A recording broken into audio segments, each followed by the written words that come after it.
우찌무라 간조 전집 제10권 제26부 일본 6번째 녹음 기도드리겠습니다. 주님의 은혜를 진심으로 감사드립니다. 하나님께서 초기 기독교가 막 전해졌을 때 우찌무라라는 귀한 신앙인을 그곳에 배정하셔서 평생을 주님의 일을 하다가 성실하게 주님의 종으로 살다가 주님 곁으로 갔습니다. 귀한 글을 읽고 있습니다. 감사를 드립니다. 너무 귀한 내용들 아까워서 한 분의 형제, 한 분의 자매와라도 쉐어하고 싶어서 리딩 녹음해서 유튜브에 올리고 있습니다. 하나님, 어느 형제나 어느 자매가 듣든 저와 같은 감동으로 이 글을 대할 수 있으면 좋겠습니다. 꼭 주님께서 지켜주시옵시고 인도하여 주시옵소서. 감사드리며 고마우신 우리 주 그리스도 예수님 이름 받들어 기도드립니다. 아멘. 오늘은 두 종류의 일본.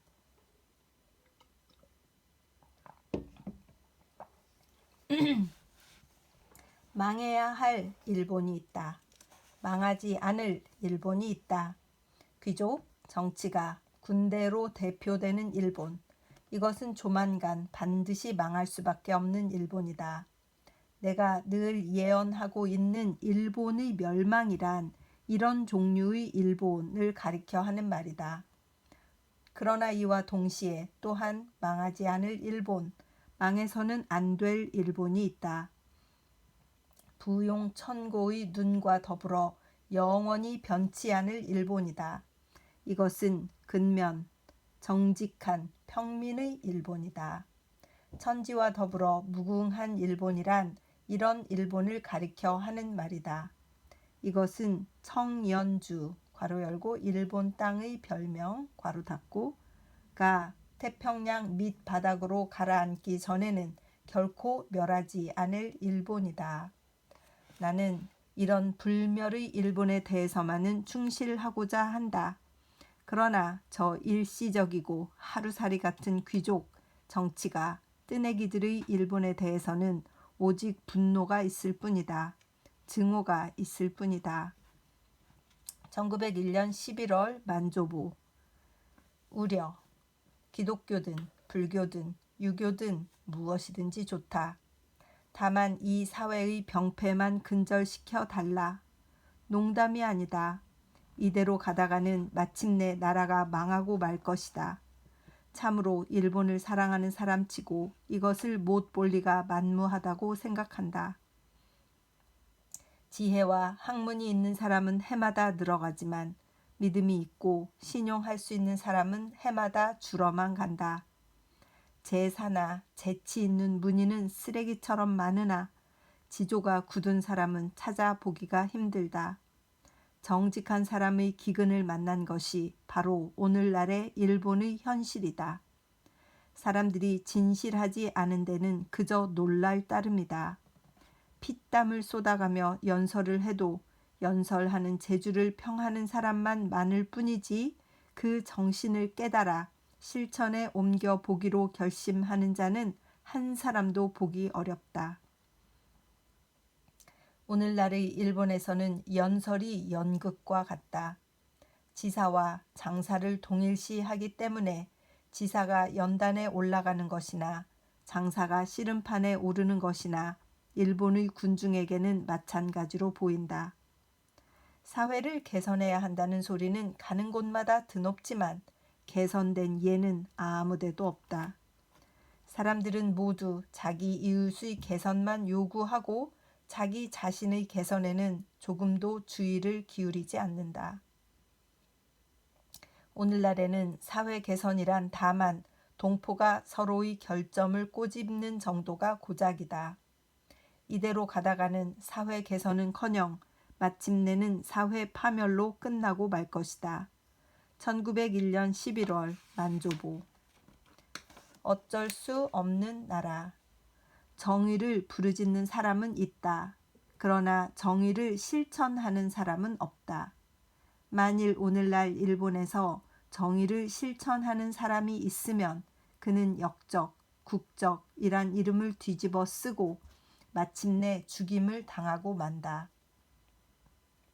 동양의 군자국은 이제 정의가 실천되지 않는 나라가 되고 말았다. 불의를 통해 세워졌고 불의를 통해 지탱되고 있는 이 정부와 사회, 그들은 정의의 원수다. 만일 정의를 관철시키려고 하면 이 정부와 사회를 쓰러뜨리지 않으면 안 된다. 그러나 이는 충군 애국주의에 위배되는 것으로 감히 오늘날의 일본인은 그렇게 하지 못한다. 그들은 모두 정의를 억눌러 가면서라도 충신과 의사가 되고 싶어하는 자들이다. 그러므로 일본의 개선을 일본 사람에게서는 도저히 기대할 수 없다. 사회 문제의 해결은 쉽다. 즉 법률적 또는 윤리학적 해결은 지극히 쉽다. 그러나 그것을 실행하기는 가장 어려운 일이다. 법이나 도나 모두 사람이 행하는 것이다. 이를 행하는 사람이 없으면 아무리 좋은 법이나 윤리도 없는 것이나 다름이 없다. 일본의 법률은 훌륭하다. 그 도덕도 훌륭하다. 그러나 재판관과 학자와 종교가들은 사람을 만들어야 한다. 사람을 만들어야 한다. 사람을 만들고 난 다음에 사회를 개선해야 한다. 이것이 나의 유일한 사회 개선책이다. 이것을 도외시하고 사회 문제를 운운하는 것은 마치 병사는 훈련시키지 않고 군을 논하는 것과 다를 바 없다. 연료는 넣지 아니하고 기차를 운전하려는 것과 다를 바 없다. 이것은 불가능한 일이다. 그러므로 다른 사람이 사회 문제에 열중하고 있는 동안 우리는 예수쟁이가 되어서 새 사람을 만드는 데 열중하련다. 1902년 1월 만조보. 거지의 나라. 거지의 나라란 동양의 군자국을 가리킨다. 그 귀족은 황실에게서 얻고 싶어 하고 관리와 국민은 정부에서 얻고 싶어 하고 고용인은 고용주에게서 얻고 싶어 하고 동생은 형에게서 얻고 싶어 하고 아들은 아버지에게서 얻고 싶어 하고 아내는 남편에게서 얻고 싶어 하고 신하는 임금에게서 얻고 싶어 한다. 그들이 말하는 이른바 행복이란 얻는다는 것이고 불행이란 얻지 못한다는 것이다. 얻으면 기뻐하고 얻지 못하면 화를 낸다. 그들의 불평은 얻지 못할 때 일어난다. 그때 그들은 주인을 배반하고 스승을 파는 짓을 서슴지 않는다. 얻으려고 아첨하다가 얻지 못하면 화를 내고 반역한다. 일본인의 일생의 반 이상은 이런 일로 보내버리고 만다. 그들은 노동의 즐거움을 모른다. 그들은 독립의 귀중성을 모른다. 그들은 주는 것이 받는 것보다 행복하다는 이치를 모른다. 그들은 모두 거지이다. 귀족도 재벌도 종교가도 정치가도 교육자도 모두 창녀나 어릿광대와 마찬가지인 거지들이다. 다만 그 외모만 다를 뿐 얻어보려는 그들의 근성은 한결같이 진짜 거지들이다. 1902년 5월 만조보. 천박한 일본인. 일본인은 천박한 백성이다. 그들은 기뻐하는 것이 얕다. 분노하는 것이 얕다. 그들은 오직 자아를 주장하는 데만 강할 뿐이다. 그들이 성내는 동기는 극히 하찮은 데 있고 그들은 깊게 그리고 고요하게 분노하지를 못한다.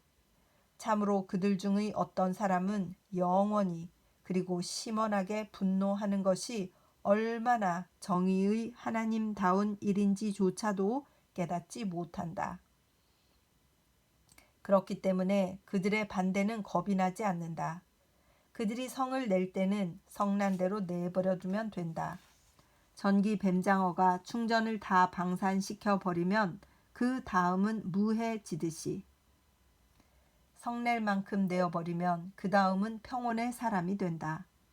만일 외국인이 이러한 일본인의 심리를 알게 되면 그들은 일본인을 다루는 방법을 알았기 때문에 일본인을 조금도 무서워하지 않게 될 것이다.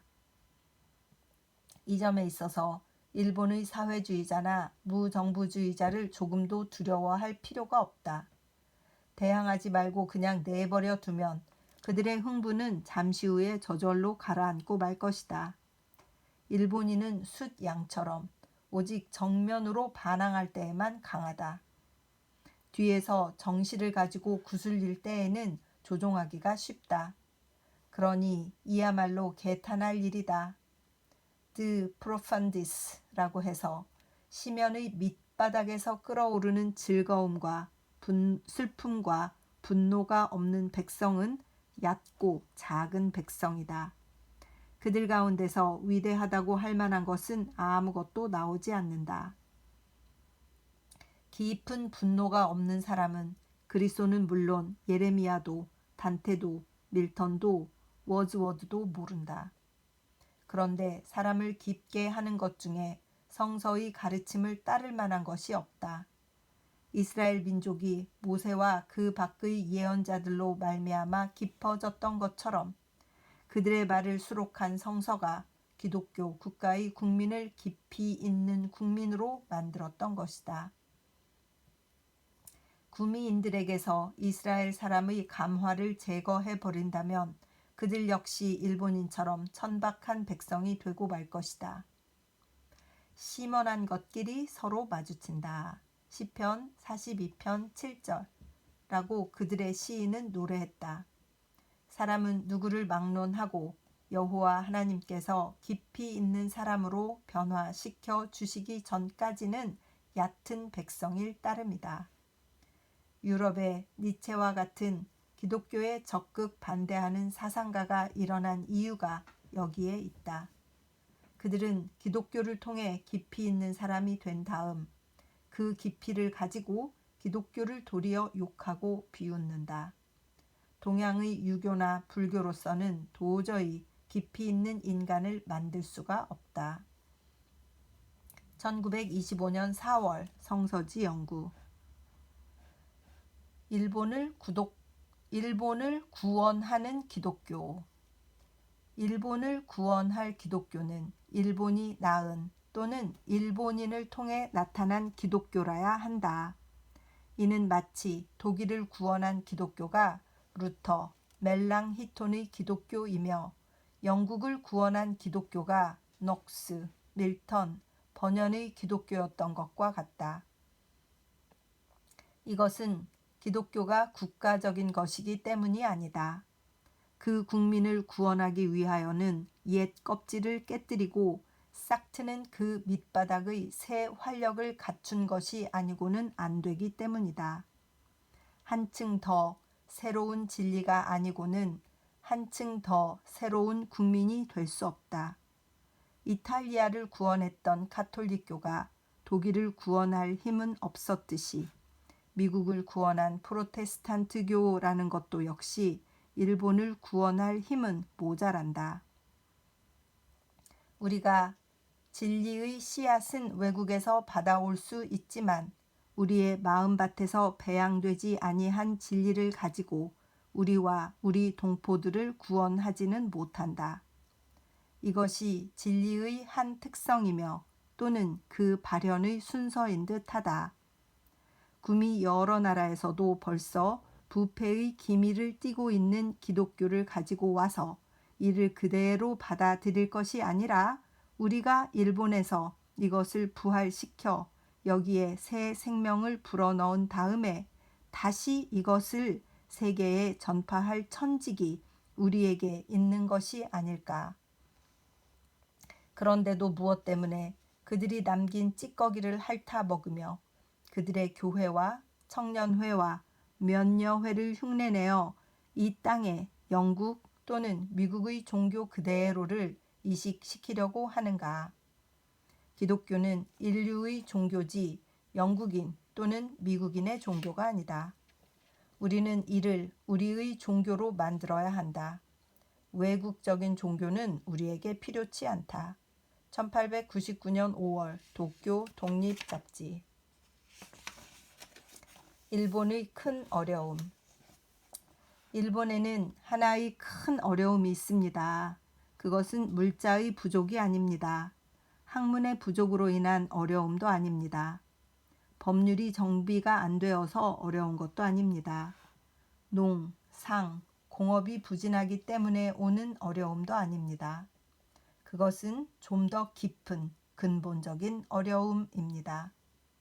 이런 어려움이 있기 때문에 일본 사회는 오늘날과 같은 일찍이 보지 못한 어려운 상태에 처해 있습니다.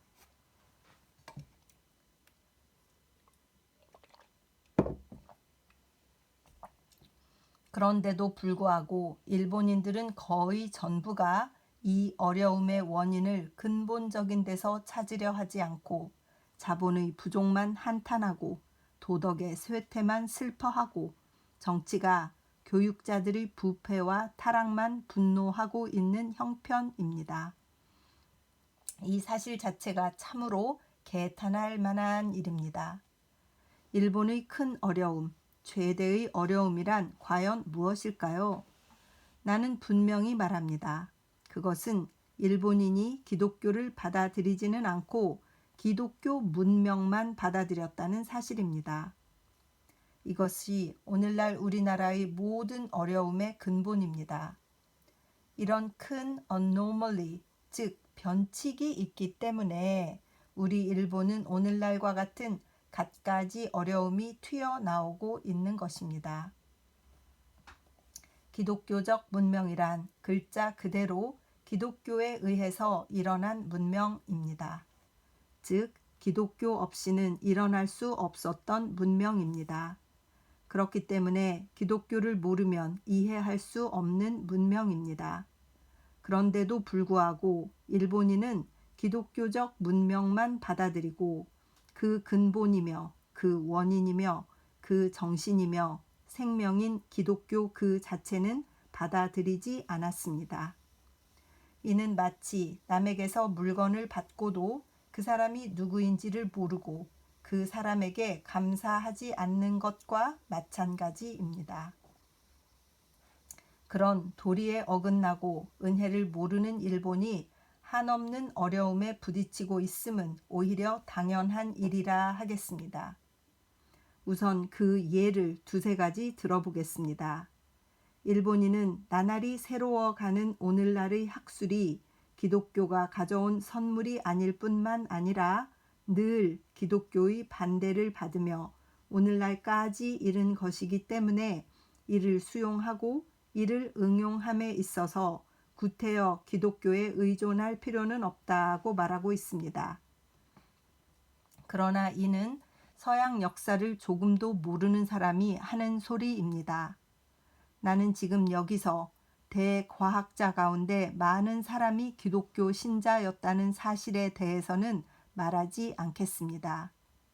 근세 과학의 초창기에 온갖 어려움을 무릅쓰고 우주 현상의 관찰에 종사했던 뉴턴, 달턴, 허쉘, 패러디 등이 겸손한 그리스도의 종들이었다는 사실에 대해서는 말하지 않겠습니다. 그러나 잘 생각해 보십시오. 어찌하여 회교 전성 시대에 터키, 이집트, 모로코, 스페인 등지에서 배양된 과학이 그 원산지에서는 제대로 발육하지 못하고 유럽의 기독교 사회에 이식되고 난 다음에야 비로소 번식하기 시작했던 것입니까? 어째서 인도인의 두뇌는 우수한데도 불구하고 인도 반도에서는 과학이 발전하지 못했습니까? 과학이란 것은 다른 것도 그렇지만 대과학자만 나타난다고 해서 발전하는 것이 아닙니다. 이를 환영하고 이를 촉진하고 이를 권장하는 사회 풍토가 있어야 비로소 발전하는 것입니다. 특히 과학 사상은 정치 사상과 마찬가지로 사상의 억압이 있는 곳에서는 일어나지 못합니다. 우상을 숭배하는 나라에서 과학이 발전하지 못하는 까닭은 사람의 마음이 피조물에게 억눌려 그 때문에 자연을 능가하고 이를 구명해 보고자 하는 마음이 일어나지 않기 때문입니다. 일신교의 신앙과 과학의 발전과는 깊고도 밀접한 관계가 있습니다. 이 사실을 모르고 지식만 많으면 어떤 국민이든지 과학으로 세계에 떨칠 수 있다고 생각하는 것은 참으로 얕은 생각입니다. 근대 교육이라는 것은 대개가 기독교가 가져다 준 선물이라는 사실은 서양의 교육사를 조금만 공부한 사람이라면 아무도 부인할 수 없을 것입니다. 페스탈로치의 전기를 읽은 사람 쳐놓고 아무도 그가 지극히 열심 있는 기독교 신자이며 그의 새 교육이라는 것은 모두 그의 깊은 종교관념에서 창조된 것임을 부인할 사람은 없을 것입니다. 프레벨도 마찬가지입니다. 헤르바르트도 마찬가지입니다. 프레벨이나 헤르바르트에게서 기독교의 신앙을 제거해 보십시오. 그리하면 그들이 창시한 교육 정신은 온데간데가 없어지고 말 것입니다. 그런데도 오늘날의 일본인은 페스탈로치, 프레벨, 헤르바르트의 교육법만 수용하고 그 근본이요, 원인이요, 생명인 기독교는 싫어하고 받아들이지를 않습니다. 일본의 교육이 참으로 이상하게 되어버려서 신체는 있으나 영혼은 없고 사지는 있으나 뇌수가 없는 것처럼 되어버린 까닭이 바로 이것입니다. 또 우리 일본인이 세계를 향해 자랑하는 새 헌법이란 것은 도대체 어디서 온 것입니까? 이토 히로부미는 그의 헌법 주해에서 이것은 우리나라 고유의 제도를 새롭게 제정한 것이라고 말하고 있습니다만, 그러나 만일 그렇다면 메이지 시대인 지금까지 대의 정치가 일본에서 시행된 적이 있습니까? 또 만일 그렇다면 기독교국인 바이에른이나 오스트리아의 헌법에서 깊이 배울 필요가 어디에 있었습니까? 대의 정치는 옛날부터 일본에 있던 것이고 결코 서양에서 빌려온 것이 아니라고 말하는 것은 너무도 어린아이가 하는 소리같이 들리기 때문에 일본 헌법을 읽어본 서양 정치학자에게 그런 말을 들려준다면 그들은 웃을 것입니다. 오늘날 문명국에서 부르짖고 있는 자유니 민권이니 하는 것은 기독교가 없이는 결코 일어날 수 없었던 것입니다. 자유는 세상이 생기기 시작할 때부터 있던 것이고 인류가 있는 곳에는 반드시 자유가 있다고 말하는 사람은 아직도 자유의 역사를 연구해 본 적이 없는 사람입니다. 로마나 그리스에도 옛 사람들이 자유라고 일컫던 것이 있은 것은 사실이지만 그러나 밀턴이나 크롬웰이나 워싱턴이나 링컨 같은 이들이 부르짖던 것과 같은 자유는 없었습니다. 이것은 참으로 새로운 자유입니다. 이것은 플라톤도 소크라테스도 카토도 세네카도 시세로도 몰랐던 자유입니다. 이것은 곧 나사렛 사람 예수 그리스도가 처음으로 이 세상에서 주창했던 자유인데 그와 그 제자들이 아니었더라면 결코 이 세상에 나타나지 못할 뻔한 자유입니다. 인권도 마찬가지입니다. 인간에게는 고유의 권리가 있다고 하는 것은 인간은 누구나 그가 원하는 대로 해도 된다는 것을 말하는 것이 아닙니다. 또는 사람은 누구나 그 소유를 자기 마음대로 사용할 수 있다는 것도 아닙니다. 권리라는 것은 말할 것도 없이 책임이 따르는 능력을 말하는 것인데 책임이 없어지면 이에 따르는 권리도 자동적으로 소멸되는 것입니다. 그런데 인간의 책임이라는 것은 하나님과 만물과 인간에 대한 그의 영적 관계에서 오는 것입니다. 하나님을 인정하지 않고 불멸의 영혼의 실제를 인정하지 않으면 책임관념은 그 기초부터 무너지고 말 것이며 그 결과로 인간은 다만 극히 지능적인 탐욕적 동물로 타락하고 마는 것입니다. 책임관념이란 바로 종교적 관념입니다.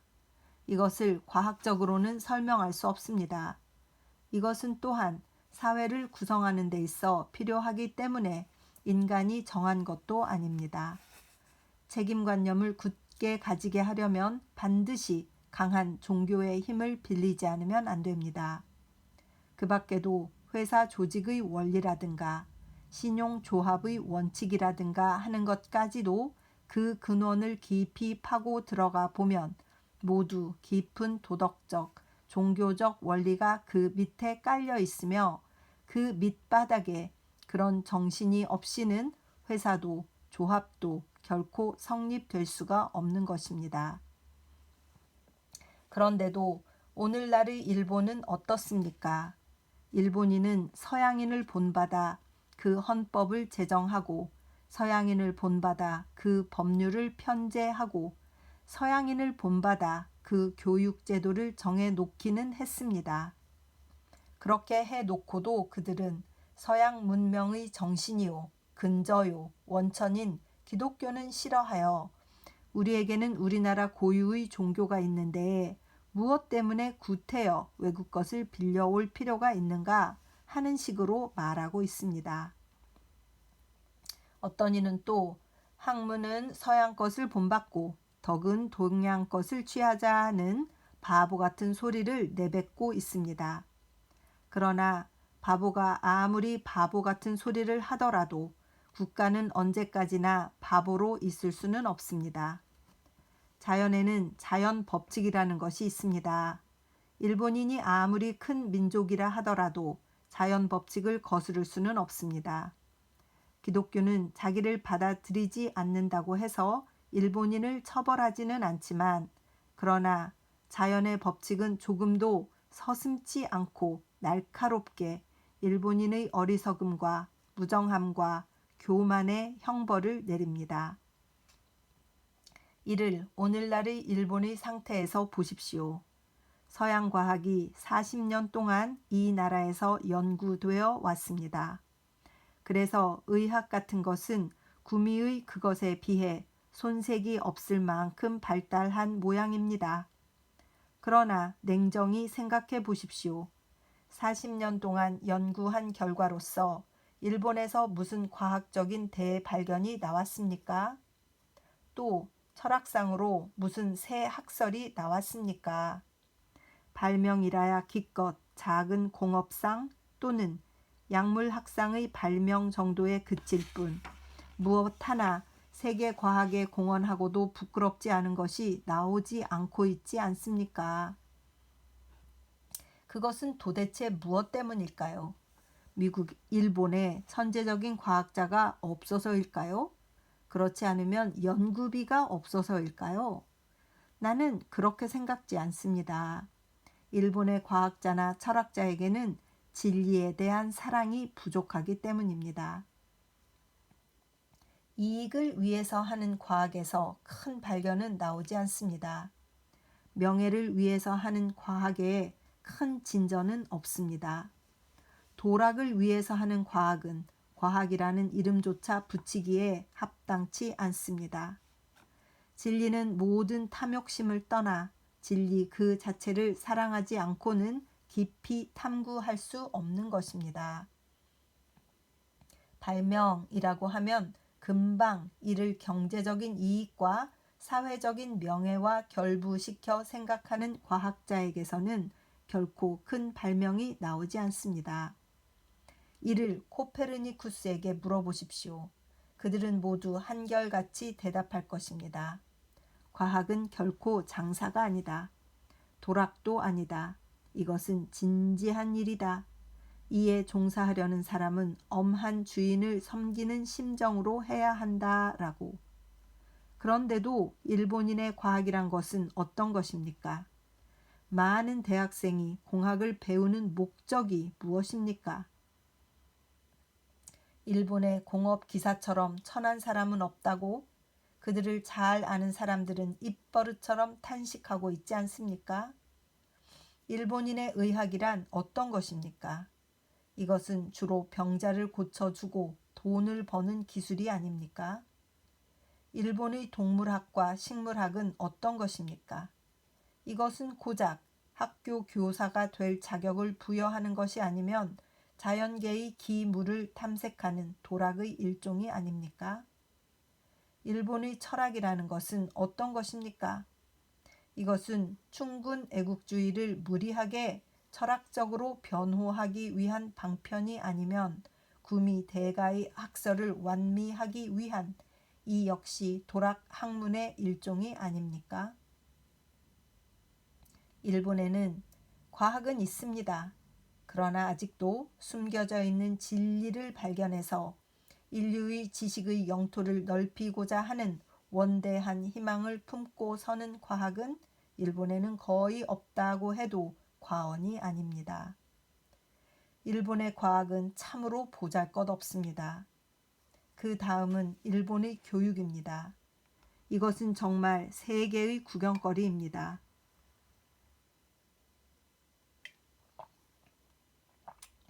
이것만큼 기묘한 것은 세상에 없습니다. 그 교육 제도만큼은 언뜻 보기에 정말 훌륭합니다. 이것은 유럽 여러 나라에서조차 흔히 볼 수 없는 제도라고 자랑하는 우리나라의 교육자도 있습니다. 그러나 사실은 어떻습니까? 헤르바르트가 하나님이라고 썼던 것을 우리는 이것이 우리 국채에 맞지 않는다고 해서 그것을 지우고 그 대신에 천황폐하라고 고쳐 써 넣는 것은 언뜻 보기에 대단히 충성스러운 것 같이 보이지만 그러나 이것은 저 대교육가 헤르바르트에 대해 불성실하기 짝이 없는 소행으로서 적어도 교육자란 성직을 맡고 있는 사람으로서는 도저히 해서는 안 될 일입니다. 그러나 당당한 일본의 교육부에서는 이런 비학자적인 일을 하는 것을 조금도 말리지 않고 하나님이란 말을 지우고 그 대신에 천황폐하라는 말을 넣은 것을 진정한 헤르바르트주의 교육학이라고 국민에게 강요했던 것입니다. 그러나 자연은 그런 기만죄를 용서하지 않습니다. 벌써 시작부터 거짓인 일본 교육의 거짓된 결과를 보십시오. 교사는 아무도 성실하게 아동을 교육시키려고 하지 않으며 교육을 일종의 직업으로 봅니다.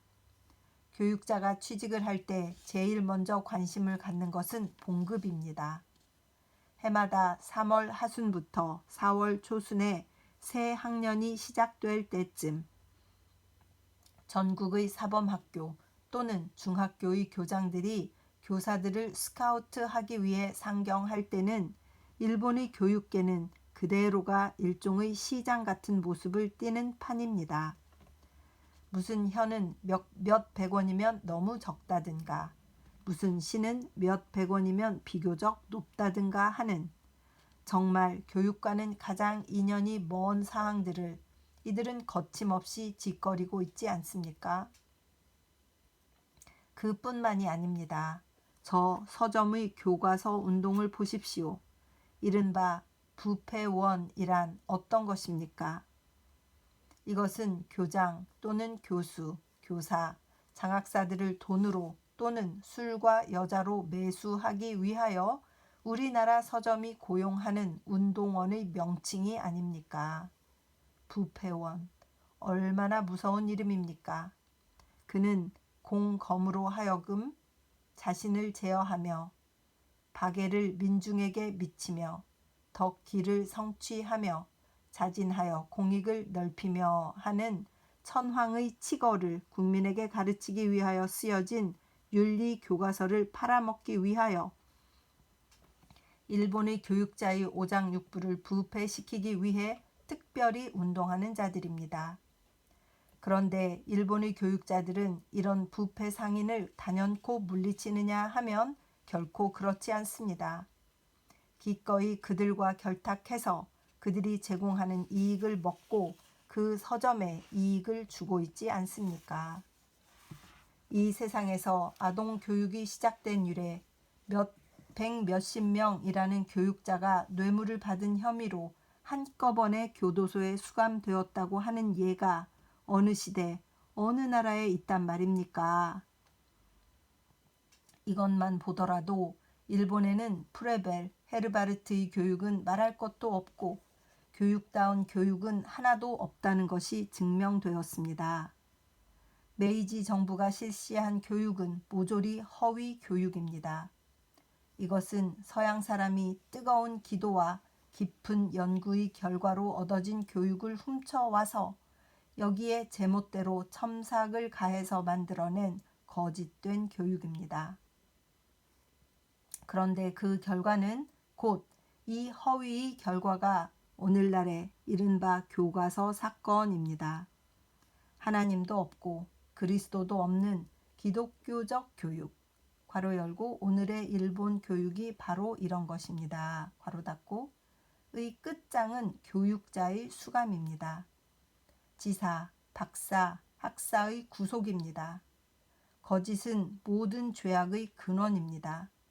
페스탈로찌를 속이고 헤르바르트를 속인 일본의 교육이 여기서 크나큰 추태를 드러내고야 말았습니다.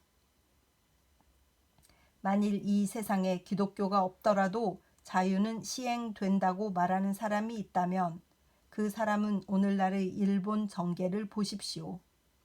일본에는 헌법이 공포되어 있습니다. 그 헌법에는 일본인의 권리와 자유가 보장되어 있습니다. 그렇지만 일본의 정치계에는 자유가 거의 묵살되고 있습니다. 일본인은 대의원을 선출할 때에 자유로이 선출하는 것이 아니라 정실에 얽매여 어쩔 수 없이 합니다. 협박이 아니면 정실입니다. 유혹입니다. 오늘날 일본의 정치라는 것은 이 세 가지 범위를 벗어나지 못하고 있습니다. 자유, 자유의지, 정의 외에는 아무것도 굴복하지 않는 의지, 하나님 외에는 어느 누구도 두려워하지 않는 용기, 탐욕을 천하게 여기고 명예를 분토와 같이 여기고 인기를 도외시하는 독립심, 손에 투표지 한 장을 쥔 것으로 나는 천하의 권력을 쥐고 있다고 믿는 자존심. 이런 귀한 것들이 오늘날의 일본 정치계에는 거의 흔적조차 사라졌다고 해도 과언이 아닙니다. 이 나라에서는 정치도 교육처럼 모조리 이익에서 산출됩니다. 뿌리지 않은 씨는 나지 않는다면서 너도 나도 미천을 들여서 거기 알맞은 이익을 올리려 하고 있습니다. 대의원이 되는 것도 회사의 주주가 되는 것도 똑같게 생각하고 있습니다. 세상에 못마땅하고 달갑지 않은 것이 많지만 오늘날의 일본 정계 같은 것은 없을 것입니다. 이것은 모두 주판을 가지고 빤히 계산해 낼 수 있는 것으로서 자유의지를 가진 인간이 할 사업이라고는 생각되지 않습니다. 공법학자로서 세계적으로 유명한 헨리 샘너 메인 경이 말한 바 있습니다. 오늘날 우리가 말하는 평민정치라는 것은 그 기원이 영국에서 비롯된 것이다. 그런데 언제 누구에 의해서 주로 이것이 영국에서 비롯된 것이냐 할 때에 물론 이것은 17세기 초에 크롬웰, 밀턴, 햄턴, 해리벤, 핌 등에 의해서 시작되었던 것입니다. 그런데 이들이 어떤 사람들이었는가를 조사해 보면 무엇보다도 먼저 그들은 독실한 기독교 신자였습니다. 기독교 없이 대혁명은 시작될 수 없었습니다. 그리고 저 17세기의 혁명 없이는 미국의 독립전쟁도 1848년의 유럽 여러 나라의 대혁명도 없었을 것임에 틀림없습니다. 18세기 말엽의 프랑스 혁명은 17세기의 영국 혁명을 흉내낸 것이었습니다. 프랑스의 나폴레옹은 영국의 크로멜에게서 그 종교적인 요소를 제거해 버린 사람입니다. 그러므로 오늘날의 이른바 대의 정치 또는 공화 정치 괄호 열고 이 둘은 그 원리가 같습니다. 공화 정치라고 하면 군주의 목을 자르는 것이라고 생각하는 것은 역사학의 무지에서 온 잘못입니다. 괄호 닫고 는 모두 그 기원을 17세기의 영국에 두고 있습니다. 그리고 17세기의 영국 혁명이란 것이 종교적 혁명이었다는 사실은 세계 역사를 조금이라도 읽어본 사람이라면 의심할 수 없는 사실일 것입니다.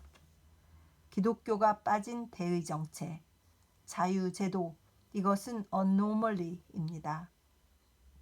변칙입니다. 정상이 아닙니다. 영혼 없는 신체입니다. 엔진 없는 기관차입니다. 세상에 이처럼 불합리한 것은 없습니다. 그런데 일본의 대의 정치가 바로 이런 것입니다. 기가 찰 노릇입니다. 그 밖에 오늘날 일본의 상업과 공업에도 언급하고 싶으나 시간적 여유가 없습니다. 그러나 단 한 가지만은 불을 보기보다 더 분명합니다. 기독교 없는 기독교 문명은 이것이 마침내 일본을 멸망시킨다는 사실입니다. 이 점에 있어서는 중국이나 터키나 모로코가 일본보다 훨씬 더 행복합니다.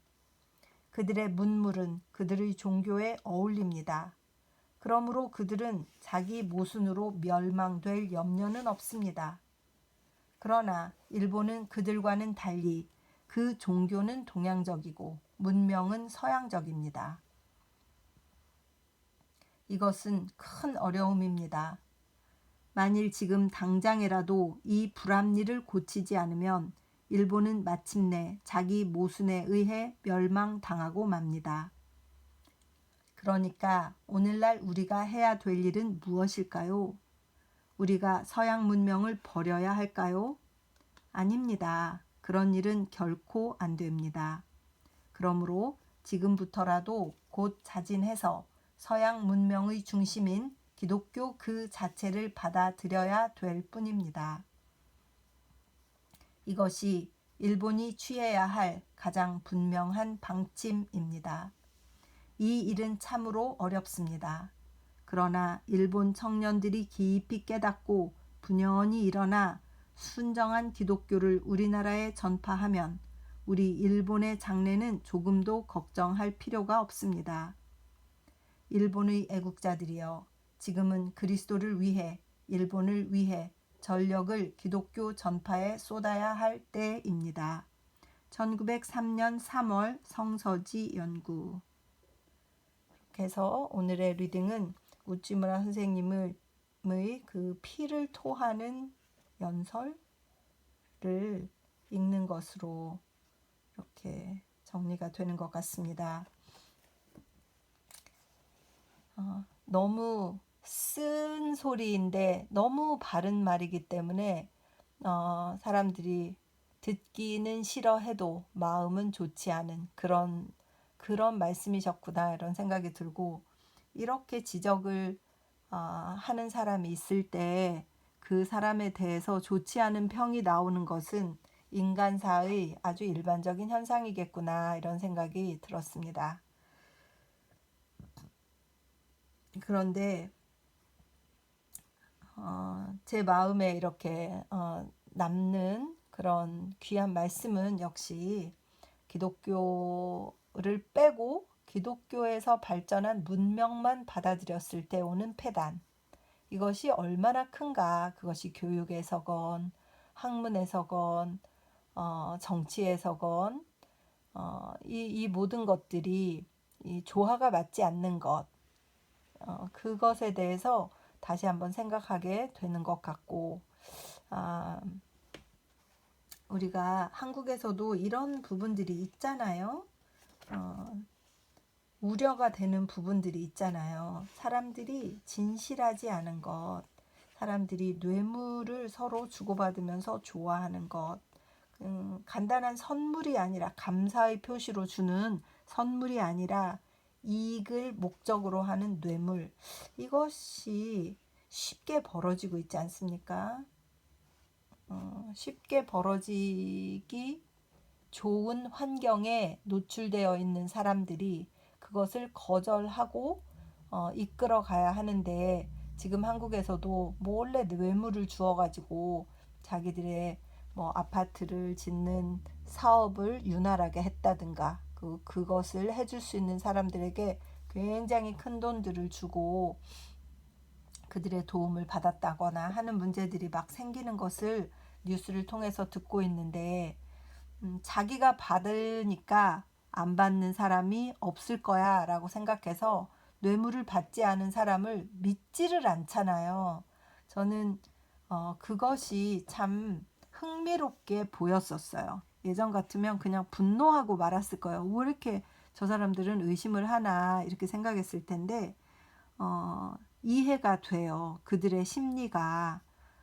그리고 어쩌면 나 자신도 이렇게 정신을 차리고 이런 좋은 글들을 읽으면서 자신을 돌아보지 않았다면 좀 더 나은 인간이 되기 위해서 작은 것이라도 성실하게 노력하는 일을 소홀히 했을 것 같은 거예요. 그래서 그런 생각들이 읽으면서 저를 지배했던 것 같습니다. 저도 우찌무라 선생님의 제자가 되고 싶어서 직장에서 전공을 하는 것, 전공에 관련된 것도 좀 더 성실하고 열심히 하려고 하고, 사람들을 대함에 있어서도 좀 더 정성스럽게 대하려고 하고, 이렇게 태도는 가지고 있습니다. 노력하고 있습니다. 이것이 이 책에서 제가 배우면서 나를 바꾸려고 하는 귀한 깨달음입니다. 잘 안 될 때도 있고 능력의 한계가 있지만 그래도 퇴근하고 돌아올 때, 그래, 안 했어도 되는 일이지만 내가 우찌무라의 제자인데 그런 거는 성실하게 해야 돼, 이런 생각을 하면서 할 때가 좀 많아졌어요. 그래서 저에게는 큰 발전이다 이렇게 생각하고 있습니다. 한 사람 한 사람이 성실하게 살 때 그 사회가 성실해질 텐데, 그 한 사람이 내가 되면 어떠하리, 내가 되겠다라는 생각을 하고 있는 것 같습니다. 그래서 뭐 간단한 간증이라면, 제가 매주 수요일에 20분씩 뭔가 한 가지씩이라도 배우기, 이런 것들을 시도하고 있은 지가 한 달이 되었어요. 처음에는 서로 교대 근무니까 그 핸드오버라고 해서 교대를 하는 시간을 잠깐 내서 하자고 했기 때문에 반응이 별로 좋지 않았었어요. 그런데 한 4번쯤 지금 했거든요. 그런데 4번을 하고 나니까 사람들이 이제 짧은 교육, 우리가 인서비스라고 하는데, 인서비스가 있으니 모이시오 이렇게 막 쿵쿵쿵 하면서 인서비스야 다 모여 이렇게 하면 지금은 또 잘 모여요. 그래서 이 사람들이 어른이 되었던 아이들이 되었던, 규칙적으로 반복적으로 작은 것을 계속할 때 그들에게 당연한 반응, 그 시간이 왔군 하는 것들이 있구나, 이제는 그 내용을 튼실하게 한다면 아마도 이들에게 좋은 교육이 진행될 수 있겠구나, 이런 생각을 하게 되었습니다. 우리 형제 자매님들께서도 꼭 한 가지씩은 하실 수 있는 것들을 실천하면서 같이 이 리딩에 참여하시면 좋겠습니다. 함께 기도드리겠습니다. 주님 은혜를 감사드립니다. 세상에 이렇게 좋은 책을 읽고 인간이 바뀌어가는 자신을 바라볼 때 행복함을 느낍니다. 다 주님께서 주신 은혜이시고, 기독교인으로서 해야 될 일들을 60이 되어서 한다고 생각하니 부끄러움도 있지만, 더 늦기 전에 한 번이라도 하는 것을 실천하는 것을 목적으로 주님께서 아이디어를 주신 것을 진심으로 감사드립니다. 리딩을 통하여서 저와 같은 생각을 하는 형제 자매들이 생겼으면 좋겠습니다. 그래서 그들의 삶이 더욱더 주님 안에서 풍성해지고 깊어지고 진짜 깊은 묵상, 정말 깊은 삶의 적용, 이런 것들이 작은 것에서부터 이루어 나가는 귀한 삶들을 영위할 수 있도록 축복하여 주시옵소서. 감사드리며 고마우신 우리 주 그리스도 예수님 이름 받들어 기도드렸사옵나이다. 아멘. 사랑하고 축복합니다.